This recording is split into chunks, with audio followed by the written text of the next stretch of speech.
VIP TV Vlogs. Dito tayo sa Lexus ngayon. Yan po. Kasi nagpa-detail po tayo ng ating kotse. At the same time, tumitingin tayo dito sa mga bago ngayon, yung 2025. Ito.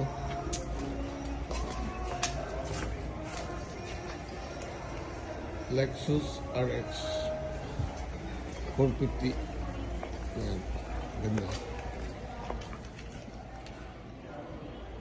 White seats. Yan. Ayan po ang presyo.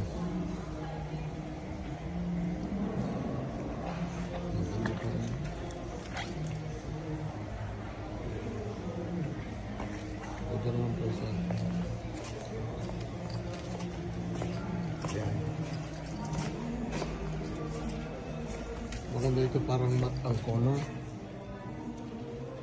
RX 350 rin po siya. Yan. Yan, maganda. Ayan ang presyo. Mahal pa lang ito. Mahal. At saka yung puno nga iba. Hindi na natin lalapitan tsaka ito. Maganda. Thank you very much. Please don't forget to like, share, and subscribe to our channel, VIP TV Vlogs. Thank you.